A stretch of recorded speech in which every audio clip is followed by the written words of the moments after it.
So this next panel will hopefully be pretty interesting for our audience. We've got the legal public policy folks and one of our business panelists, and we're asking them to discuss the question of what are the opportunities and challenges for better collaboration between the business community and the public policy advocacy community, because it just doesn't seem to work, all that well. There's been, some small, intersections, particularly with PIPA and SOPA, but it just doesn't seem to be happening very effectively around cyber surveillance.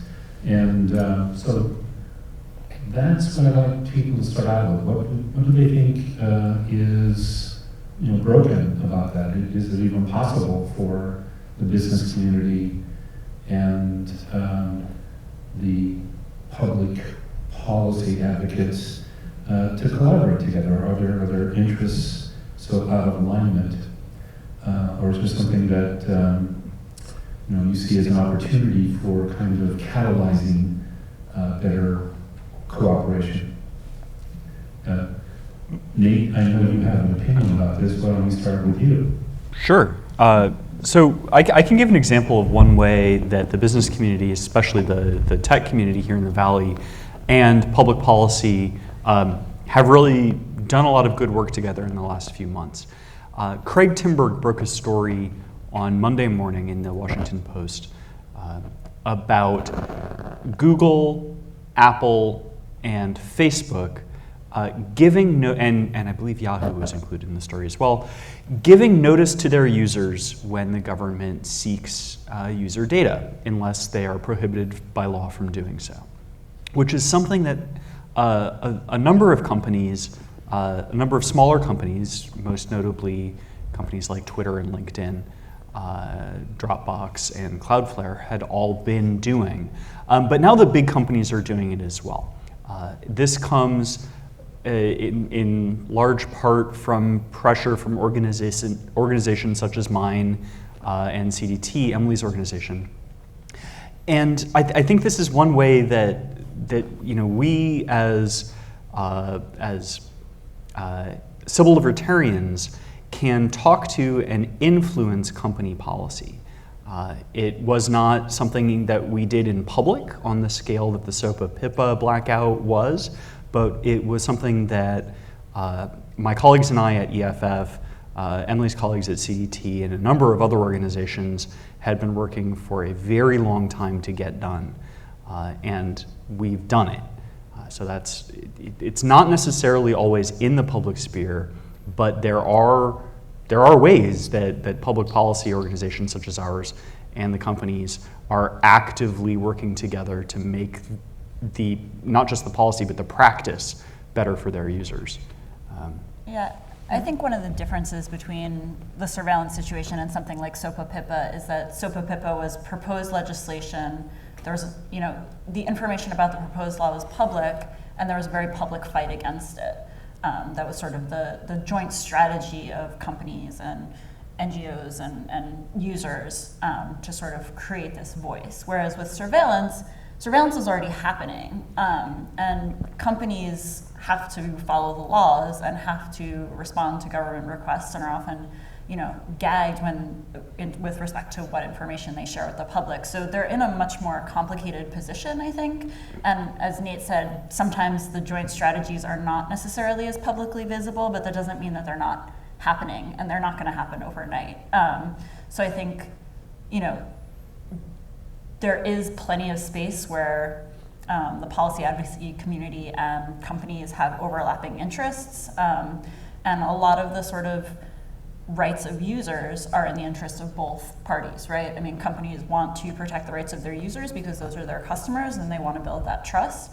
And for obvious reasons, groups that work on this as their work would also like consumers to be protected. So there are small victories. There are, for example, pushes towards better transparency reporting about responses to government requests. Yes, there are still limitations on how much can happen with that, but more companies are doing that. And so it's not only joint pressure and sort of joint initiative between NGOs and companies, but also companies and companies sort of providing each other with a little bit of positive pressure to be more open. So I do think there is opportunity there. It just might not look like every other advocacy project. Yeah, I agree wholeheartedly with what's been said. I'm working on this. In fact, one of the reasons why I was hired was I have a deep policy background. I've worked in Washington and Brussels and here in Silicon Valley. Part of the problem I'm seeing very firsthand right now is this stuff is very complicated, and the technology is difficult and hard to understand. And if you don't have a background in it, and if you're over 20 years old, you have no idea what's going on anymore. It's very hard for people to talk to each other. And Washington doesn't understand the technology, and because it's so daunting and so frightening, no one wants to admit that they don't understand something. And the previous panel, I think there was a discussion about metaphors, and the mind is the web and the brain is the internet. I thought that was very helpful and very constructive. Explaining to Washington types, well, heartbleed is like your friend who gets a little bit drunk, and every once in a while somebody says hello, and he says, "Oh, I got a great secret for you." That was actually really constructive. The other problem with privacy is financially the interests might not align. Data is power. And it equates to money eventually. We're well aware of how ads are served to us, and that's all based on data. So nobody wants to pull back the curtain too far and kill that golden goose and mix other metaphors. So with SOPA PIPA, it's a little bit easier to get everybody riled up. With privacy, people are not necessarily convinced of the harms. They don't perceive them, and the threat of another 9/11 is just terrifying in light of the threat of having the government surveil your private life. Well, from my viewpoint, there is not a choice but to work together, and there is no separation except in the mind or the language that we use. It's an interconnected system.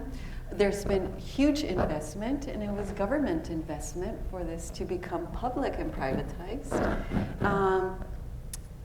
And like you said, information we're both the consumers of the technology, and we're also the product. I am very interested in knowing what the economics of the industry is in terms of how much money is actually collected from that industry, right? Like, how much of that is being contributed to the economy, right? And I was talking to a friend, a computer scientist at Berkeley, right? And that's what we were discussing, because maybe at some point I decide that, hey, you know what? I'm willing to pay a little bit more extra if I have some sort of privacy, and you can structure it that way, right? So, like, we had to pay companies so they don't advertise our phone. There was some sort of mechanism that was established, like where I never understood why I have to pay you to release my information, to not release my information, but there's mechanisms that are there. I just think that it's a time to be, to admit we don't know what we don't know. Let's start with that.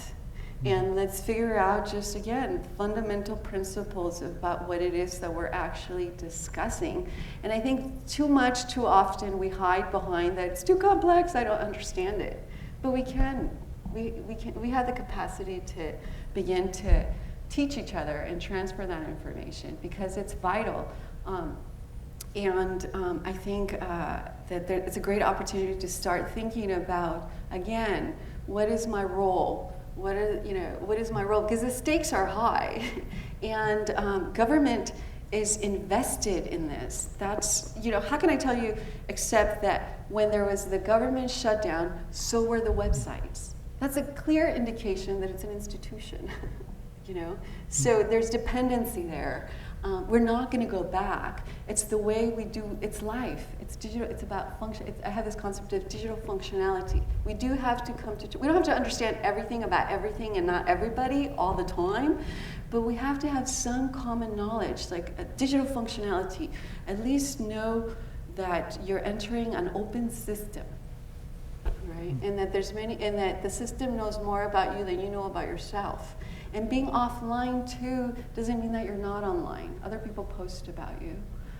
And institutions are transferring your personal information there. The question is, what's enough for who, when, and what's their social responsibility around it, right? That's where we have to do some searching around what are the values that we want to preserve. What does that look like in this context, right? It's not an easy solution. It's not just a technical solution, because it's technically possible and technically impossible.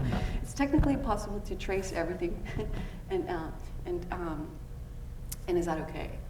When is that okay? I've heard people in the panel earlier say, well, but if it's a murderer, it's okay. Well, we can't begin to play with the language. We have to come to terms with what is the technical system, what's technically possible. I myself don't know how my car functions, but I know that if I put the key in there and I turn it around and I drive, it goes. And I think we need to start thinking that way. What is enough for you to empower yourself to reduce harm? I don't know if that helps, but. I think it does. I mean, I think there's this education component is really important, and I think one of the ways that companies and advocates can be sort of building the policy toolkit is to create empowered users who know how to advocate for themselves and make decisions that are effective. And some of that is on all of us to build tools that are protective of users but are also usable. And understanding, just like the car, what is a standard of usability that is reasonable for the vast majority of users, and I don't think we're there yet. I think there's a lot of work to do on that. But when users are empowered to make decisions and understand the consequences of those decisions and can protect themselves, I think that puts them in a much better position. Whereas now, I think a lot of people are sort of thrown back a little bit and don't really know what they can do next. And that makes for a disempowered citizenry. So. And that's what fuels that distrust and misconception, right? So that you don't even know what you don't know, and you don't, that's the crisis of the situation. Is that because there's a lot of people who do have understanding. I should have brought it, but there's this picture that our colleague showed us that was on Twitter, and it said something like, we don't want anybody to know that the rhinos are here. Turn off your location GPS services, something like that, right? Yeah, it was. Someone had tweeted a picture of a sign in, I believe, South Africa, in a national park in South Africa, and it said, "Be careful when sharing pictures of rhinos on social media. Make sure to turn off the geotagging or strip the EXIF data from any picture that you share on social media, because if it has the GPS location, that'll tell a poacher where the rhino is, and that rhino will die." You see, so there's somebody who has that systematized collective knowledge and is putting the rules beyond here, don't do this or do that, conditions. Right. And there's somebody who just has no understanding whatsoever, incriminating themselves online. Or incriminating others. Yeah, and the thing for us to know is that certainly this information, whatever you do online can and will be used against you, and it is being used as evidence, okay? What you do with that is up to you, but you ought to be informed. That should be a bottom line baseline. Know what, that you might not care today, but maybe tomorrow. It depends. These things become, when it matters is the social context. When it matters is when you're charged with something and somebody's going to inquire everything about you, and now there's a recording system.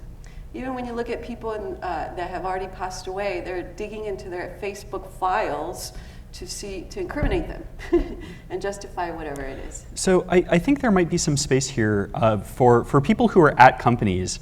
I'll ask Ken a question I know the answer to, just so that I can hear him give it. But Ken, you host Hezbollah's website. Why don't you Why don't you bow down to government pressure and take that down? We don't host Hezbollah's website, is the right answer to that question. That is technically true. We don't provide hosting facilities.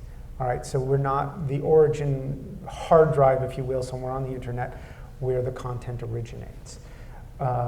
We do proxy that website, so it sits behind us. One way to think about this, if we're going with metaphors, is that we are the world's biggest telephone receptionist, and we sit in the front desk and we answer the phone and decide whether that person should get passed through or not, or quickly, or however. So we won't take the content down for political pressure for a variety of reasons. First off, it still stays on the internet. There might be a couple of seconds to a couple of minutes while they reconfigure their DNS that it's not available, but we're not going to fire a customer to give political joy to one person or an organization for a matter of seconds. That doesn't make sense. If you game this out in the long run, what happens is another company enters, and that's, we'll call them evil Cloudflare or Darkflare or something like that, and they will protect only the bad guys. And we respond to court orders. So we'll give necessary information in response to a valid court order. Darkflare will not. At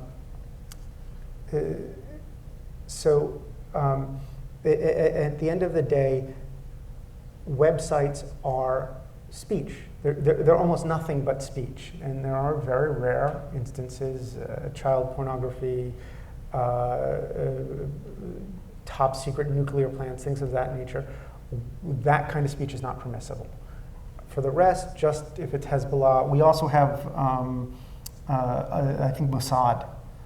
You have the IDF also, right? Yeah, yes.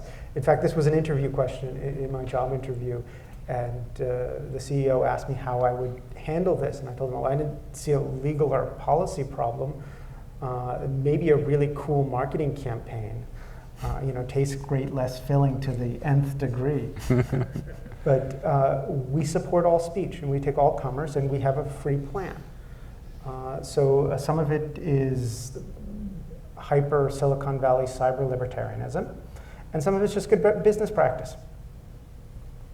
Would your job be easier in the short term when that agent is in your office demanding to take Hezbollah down if you said yes? Oh, in the short term, yes. Right. In the long term.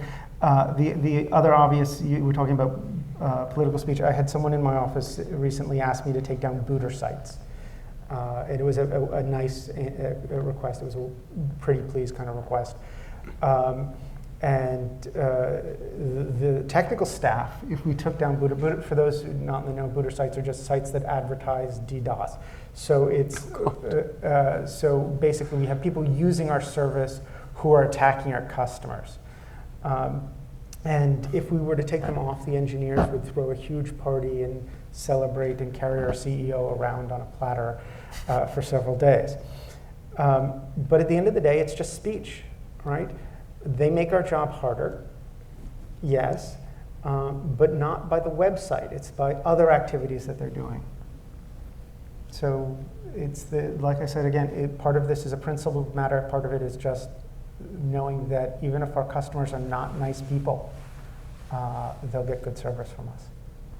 And I would submit that there are a lot of businesses that act the way that Cloudflare does in terms of doing right by their users and by the public in general. There are perhaps businesses that don't act responsibly, but to answer your original question, Mike, I think I think there is still quite a strong partnership between the advocacy organizations and Silicon Valley companies. I mean, they're vital too because the advocates are the intermediary between the public and, so people don't trust the government, or maybe they don't trust corporations, but maybe, there's everybody has some important role in this discussion, and I think that's what's important, is to bring as many voices and even philosophies around this so that we have an opportunity to think of something that isn't working anymore. The presumptions that we have about how the world was, like you were saying, the system hasn't changed. It's still the same algorithm and code. Or you know, a constantly changing one, but. yeah, there's More or more, less, but yeah. there's the fundamental part that isn't. But our perceptions of it is changing because more information was revealed, right? What we don't have is a conceptual framework that aligns us into a conversation about what we're okay with, for how long, and how much, and for whose benefit. There's going to be a trade-off. We haven't defined what that's, as a civil society, haven't come to terms with that. But I think that's, if we're saying we're taking leadership, we need to do a lot more inquiry about what the expectations are and start building some cross-cultural guidelines of understanding. Anybody have anything? Yeah, questions? Thoughts? Favorite metaphors? House lights? Actually, Question, Mike? oh well.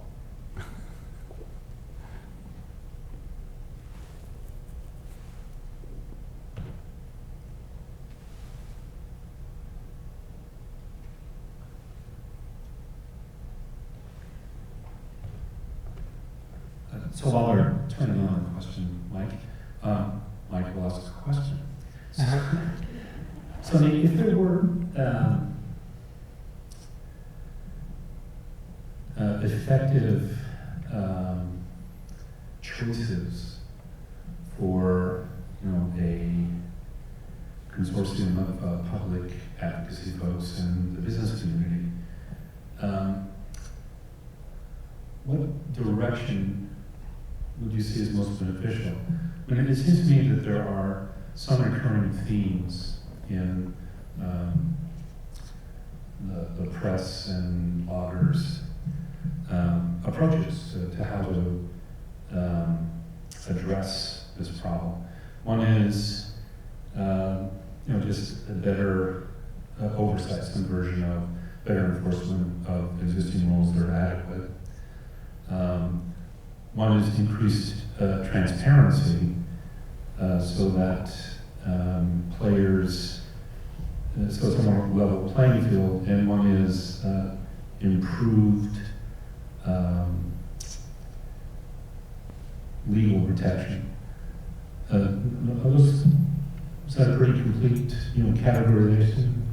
And so if not, you know, add to it, and then what do you think is the most effective approach moving forward? Or am I completely muddy?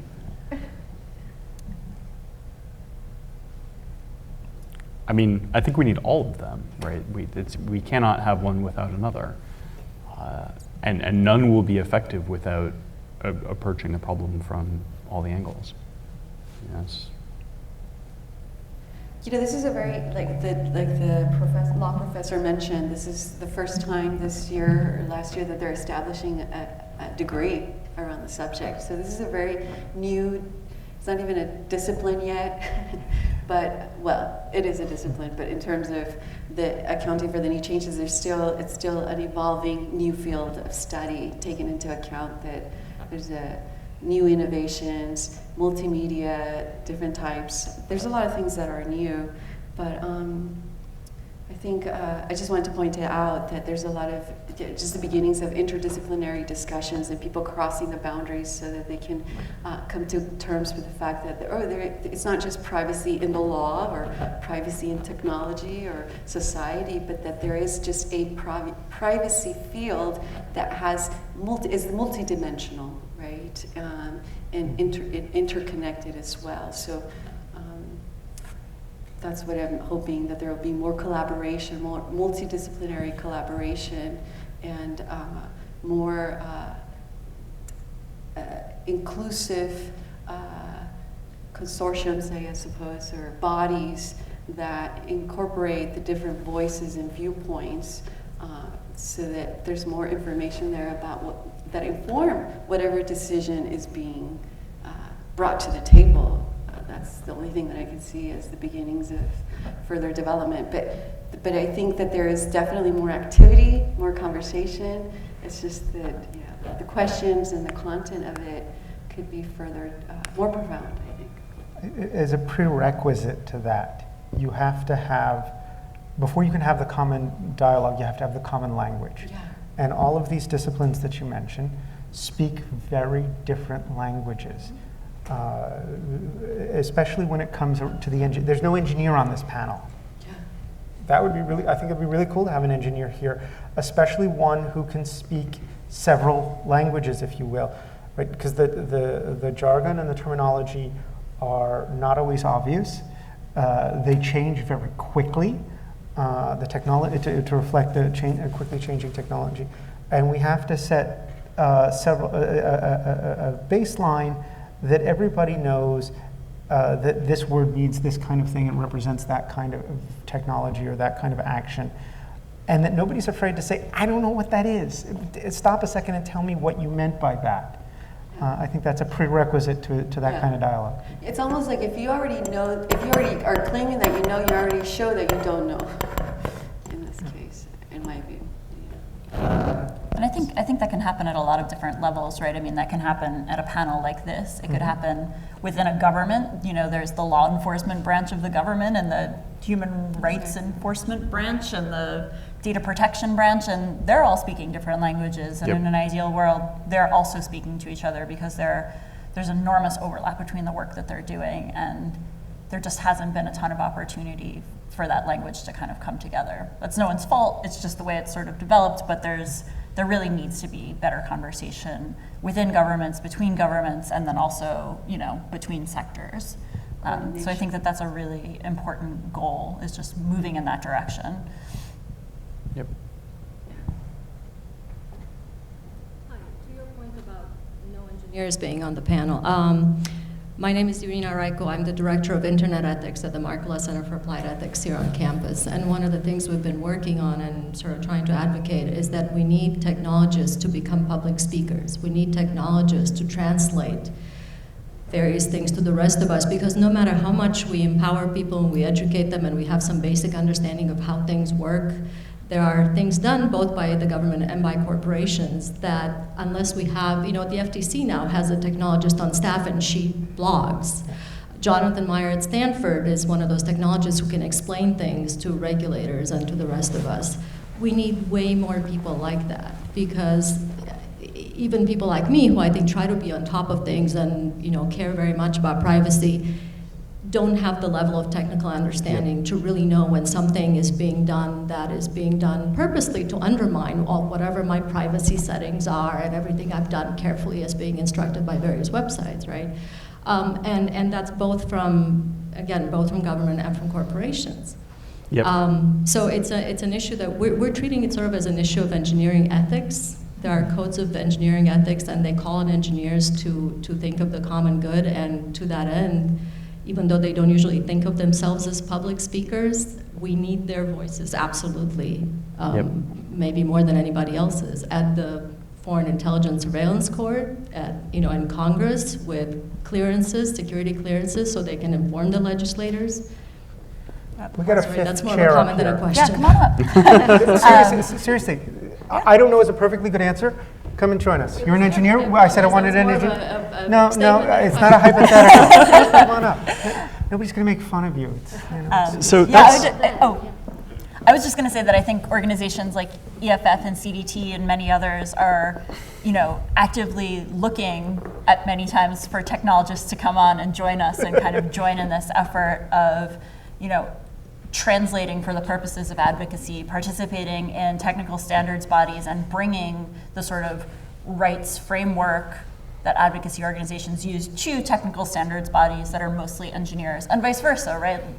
Translating what's happening in these standards bodies and bringing that out to a broader community that, you know, is not going to sit on every IETF mailing list and participate in those conversations, but, you know, wants to be able to glean some of the really important takeaways from that. So, you know, it's so great to hear that engineering students, that it's even on their radar that this is a career option for them, or that they could do a stint at an organization like ours, because it's hard to find people who are interested and willing and have the right skill set, and it's really exciting to have people come on and do that. One of the things that I love about my job at EFF is that, you know, I'm suing the government of Ethiopia over a targeted malware attack, And I have 6 full-time computer scientists on staff at EFF to help me figure out what that means. So there are organizations out there that have both, that have public policy and the technical capability to understand what the hell they're talking about, which is really nice. And I think that we need more of that in public policy and in advocacy. We need to be thinking about the, if code is speech, code is also law, right? So we need to think about the way that we're codifying our practices, and we need tech policy, both the tech and the policy, people in the same room talking about the same problems. EFF is trying to do that, and we have for the last 24 years now, and hopefully we're starting to be successful at it. But I completely agree, they should have sent one of our staff technologists rather than a lawyer down here to sit on this panel. Note to Mike for next time, get me to bring a technologist with me. We promise not to invite I you. have a quick question. As an average person, I'm only mildly worried about, the whole thing about the government spying on my data. That really doesn't worry me too much. But what I'm more worried is as I grow older, all my metadata, all my information, my data, I'm not so worried about the privacy of it, but I'm worried about owning it, being able to bring it with me to the next network that might be open source, that might be more transparent. So I don't hear a lot of conversations about ownership of data, because that metadata, I consider that my extended brain. I consider that part of my memory that I can't capture quite. So if I could challenge the use of the concept of ownership with data, that's actually something that I am not comfortable with. I would think more about the concept of control, and that you have the right to control your data regardless of ownership. Even if someone else owns it, even if, because the problem with ownership, right, is if you own your data, it's extremely easy for you to be convinced to sell it. And if you sell it, it's gone and it's gone forever. But if we think about control, and that you have the right to control your data, then ownership doesn't matter. And that someone else can own it, but you should still have the right to control the data. So it's semantics, but it is in a sense important. I do agree that you should have the right to take your data from, say, Facebook and move it to, say, Diaspora. I don't think that ownership is necessary for that to happen. And I think it actually might be counterproductive to think about it in an ownership context. But control is absolutely something that I think we need to start thinking a lot more about. And maintaining control over our data is something that I think we need to start thinking a lot more about.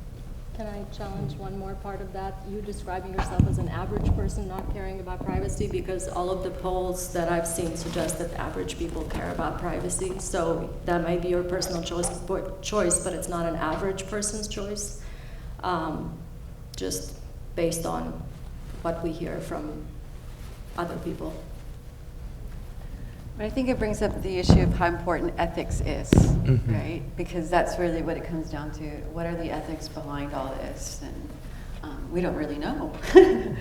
Both as a designer, as a consumer, as a user, and as somebody who can control other people's information and your information. So, yeah. Yeah, I think that's really But I think you weren't saying you didn't care about privacy. The reason I personally don't is because I believe in transparency, and I find it hardly that we're talking all this time also about privacy, and we're not talking about transparency, which is the other side of the coin. So there's incredible benefits that come also with transparency. So I personally choose transparency because transparency is in my control. So I don't have anything really to hide, and I'm in control of my data, no matter what. So it's independent of the legislation, it's independent of everything, because I put it out there consciously. So that's my reality. Right, but you put a subset of your life public. Yeah, correct. And you want to make sure that you're the one delineating what that subset is, right? So in a sense, you do care about privacy. If I were to ask you to tell me your email password right now and stream it to all the people watching, There's security. That's I a hope security that you wouldn't. issue. That's the security issue, which is Sure. different than privacy. I agree. We choose where we draw the line to a certain point, and it's awesome that we advocate for privacy, but I think we should also have advocates for transparency, just so people understand the benefits and where to draw the line. Yeah, I mean, I think it's a question of defining privacy, and I think increasingly people are defining privacy as control. So you get to draw the line. So if your line is way on the side of transparency, that's your privacy measure, right? It doesn't mean, privacy doesn't mean I keep everything to myself at all. And it's been described in those terms, or secrecy or something, right? What you're describing, having some limits to what you share and with whom, many of us would say that's privacy protection. And it's right, because we live in a world that is so hard. Anything you put out there, like you said before, anything you put out there on the networks, anything I put in the internet, I consider that not to be private. Nobody can guarantee at this time that it's to be private. So I consider anything that I put out there, I make that conscious decision. This is going public. This is going public. I think a lot of people don't understand that, and I think That's the some of problem. what we Yep. do, like having very detailed privacy settings on Facebook, actually increases the chances that people will share a lot more, and without understanding that really there are ways in which you can bypass that, or, you know, I was speaking today on Huffington Post about what happens when people die, what happens to their Facebook accounts, and here you are, you think it's very private, I've set all my settings, and then you die and your family has access to all of that, They right? don't, And actually. maybe you never friended them. They, Actually, technically, I just saw the Facebook representative, and they did ask that exactly that question: what happens? And they don't do anything with it. They can't actually give it to your member, to somebody else. But I think the important thing here is, I don't know, what's the question? Everybody uses this word transparency, but what does that actually mean, really? Like, transparent about what? With who? And is that okay? Is that enough? I think it's really, the contention is more about the monetization and uses of information and data. This is the knowledge economy. You are the product, in a sense, like, this is the information economy. Your reputation, your identity matters, right? And people are using it in ways to, and it does affect our, you know, what we think about other people, how we see them. That doesn't get erased because the internet came. It just complicates it further. And there's just more information. I actually think that the best way probably is just to confuse the system of the different kinds of information. Really, like, that's the only, and for you to take it into and become more aware of the context and the possibilities, the implications of our behavior and what information it is, and know that everybody interprets it in some kind of a different way, right? So you could just confuse the system by probably infusing contradictory information, and, you know. Get a Safeway Club card that you buy nothing with but eggs with. But there's just no way. It's just so much work to do that, you know. So lots. it just comes to adapting to the changes of the reality. Like, everything is That's open. your It's new meant to be open. Now, how we regulate that is a different matter, and that's what we need to think about, right? Like, what we think is okay or not, and this is where ethics become relevant. And, you know, I was talking to some pioneers that actually designed some of these in the beginnings of the internet, and here's somebody who designed some of these, you know, major things, and it tells me, which often I see a lot happening, is a lot of men depend on their wives to get online, and he's one of them. And he said, oh yeah, I don't go into that, I just, you know, and I'm, well, what do you do? I was like, you're still online. No, I never go online, and, you know, I just have his wife email or something. So somebody who's really advanced. So what he was saying is, when they were designing, and I think it's very much reflective of how design operates, they're just focused on innovation, right? They're not thinking about all these society issues or law issues, you know. And we know from the communications literature that there's a way that we design and innovate, and there's a way that society finds out what to do that we never imagined or expected, right? Like the answering machine. It was meant to facilitate communication. People started, deciding if they want to take the call or not. It just depends on the social values and beliefs of that society. And we need to just complicate the questions, right? And come to terms with the fact that our world has changed, it has expanded, we're changing, and there's imbalance between those who know the basic, have basic knowledge about the system itself, and people who are socialized already to expect not to have that, like you, like, you know, but it could matter if you get into trouble. Hopefully not. And it matters differently in different places. I mean, I grew up in Romania when it was communist and there was a lot of surveillance.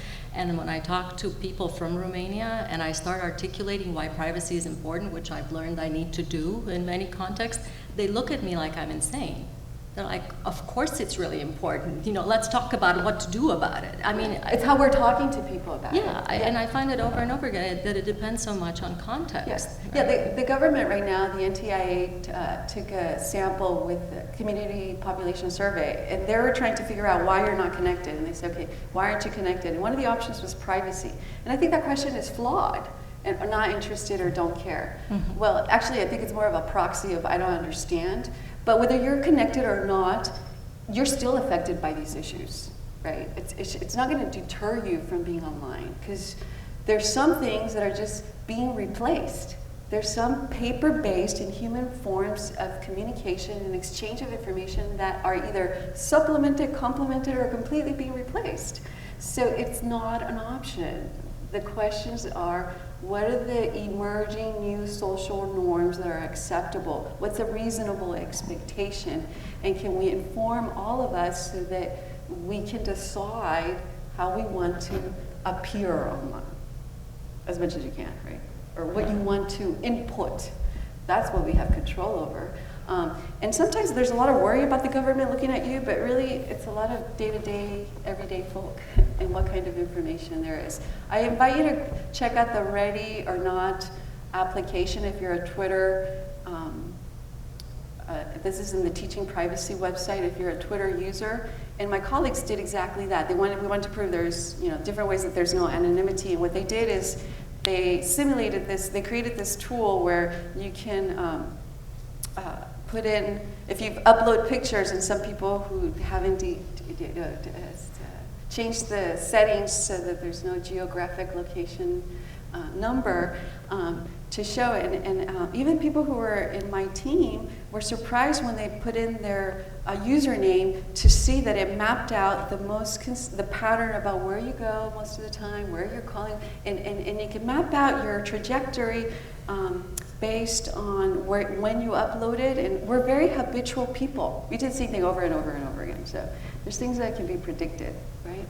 And so we can use the same technology to teach ourselves about what it looks like by simulating these things. And this is where we get to be creative. Question?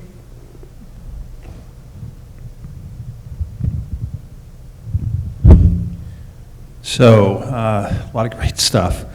There's a lot of talk about our data, but aren't we really talking about our future? Because effectively, what everything is keeping effectively an algebraic geometry, we call it a graph.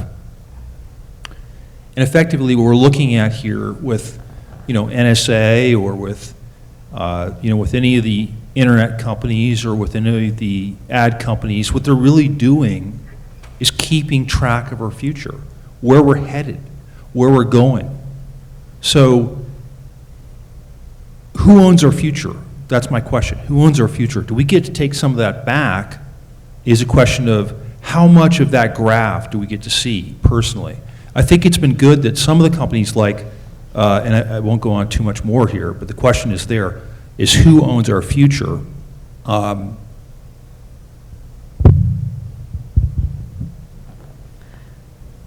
Well, we do. I like to believe that we do. I think it's just a matter of what kind of future we're choosing, and we have an indication of what that looks like by just looking at today. And today it looks like there is not an oversight. We don't have a trusted source. We don't have guidelines that can settle some of these debates, at least that are to our taste, I guess. But companies do own your information. I mean, I do think it is valuable though, to think about the impact that some of the kind of graph can have on your future opportunities and actions. We were talking a little bit offline between the two panels about digital divide and sort of how people's data might be treated differently in surveillance based on behaviors that they use. For example, if you use a disposable phone, you might be subject to surveillance because that might be considered suspicious, but that could be an indicator of a lot of different things, and it's not necessarily that you're a terrorist. And there are also things where, based on data collected about you, you might be offered a certain financial services product versus another, and that can potentially impact your opportunities in the future. So, I think while I believe in free will, and I believe that, we are ultimately in control of many aspects of our future, there are certainly impacts to, the products and services that we can receive and how that impacts our ability to, buy a house, get a job, these other things. And so I think it's, there's no one solution to that, but I do think it's important for people who are in control of that data to be mindful of the impacts. And I think some of that is about machine ethics, right? And the ethics of data scientists and people who are kind of building those algorithms to at the very least flag them to people who are making higher level decisions and recognize what the impacts are. And hopefully more educated regulators as we go along. I want to throw out one optimistic note, and I'm usually not the optimist on any of these matters, but in terms of who owns the future, it turns out that teenagers around here are increasingly concerned about their privacy because they are being tracked. We like to track children for their own safety, and so they are behaving like dissidents. And if you read sociologists like Dana Boyd, they are muddying the water, they are conducting all kinds of activities so they can fly below the radar, usually trying to hide from their parents, not the NSA or anybody else. But I think if people develop those understandings, then our future is partly in their hands, and they will have a better understanding, hopefully, than we do of what this can lead to, because it's being done to them. And maybe they'll be more informed regulators and legislators and citizens than we are. This is a transitional generation. I think this is where I love what you said about, because I think we need to think about the systematic and individual level effects, and then possibilities as well. And like you said, for some people it might be an inconvenience, right? For some people it really does mean like you go to jail or something more costly, right? Because you don't have that level of protection. And we do know how the law enforcement, relates differently to different groups in our society. It continues, It's just that there's a different tool that can be used. It just depends on who you are and where you're at and who you're dealing with. And that's what's so complex about this. But that's why it's so important to keep in mind that it's not the internet, it's not outside of us. And I think this is where the framework is limited, is that conceptually, or at least in our minds, there's still separations. We're still in the world. It's not a real or unreal world. It's just one world, and we're operating in a different system, in a different sphere. There's some people who are connected anytime, anywhere, sometimes, somewhere, and nowhere all the time. And that's the crisis, that there's not an alignment around this or knowledge. So there's a lot of suffering, disruption, and continued harm that could be prevented through education, at least. Okay, just a timekeeping note. We just have a few minutes left. Are there any other questions from the audience? Okay, so Paula is asking if there's some kind of legal definition of transparency. Transparency means a number of different things. And there's absolutely no one definition. When Ken talks about a transparency report, he talks about the statistics about the number of times the government requests user data.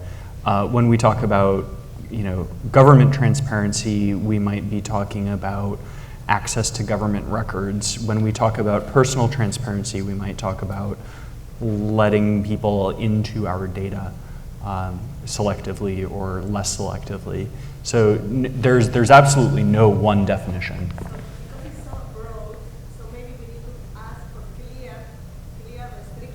Yep. To the government, that would be another way to approach that transparency that everybody wants when they send orders to the companies. The White House just released a report, big data, and it actually, was it something about, it uses the word values and opportunities or something? Yeah, it's shared shared values, shared commitments, or Yeah. something. So that's one of their, they were talking about transparency, but they were so transparent. But that's one of the values. So, Yeah. you know, you'll hear a lot of these terms, but again, we need to give it meat. Okay, I just have a question for the lawyers on the panel. Terse, hopefully. Could you just explain, give kind of a brief description of the legal theory of third-party possession, and then just the etymology of that term, because I think most people are thinking, okay, I'm one party, they're the third party, who's number two? So the third-party doctrine originated, as we know it now, originated in a case in the 1970s called Smith versus Maryland. The second party would be so I'm the first party. If I send an email or a phone call or a text message to Mike, Mike is the second party. The communications provider sitting in between us is the third party. So that's who the second party is, and that's who the third party is. What the third party doctrine means, or what it has been taken to mean by successive administrations, is for Fourth Amendment purposes, and this is the amendment that says you should be secure in your papers and effects from unreasonable searches and seizures. For Fourth Amendment purposes, you have no reasonable expectation of privacy in data that is being held by a third party. There are plenty of, that's a gross oversimplification, there are plenty of limitations on it, but that's at the basic level what it means. No Supreme Court case has ever held what I just said, and I hope that none ever will. We're doing our best at EFF to fight the third party doctrine. We think it makes no sense in the way that the world works today. You can't exist online without giving pretty much everything you have to third parties all the time. And it's obviously not true that we have no expectation of privacy in that data. So anyway, that's my 10-second third party doctrine. 50-second third party doctrine. All right. Thank you for doing that. It's really very special. Thank you very much.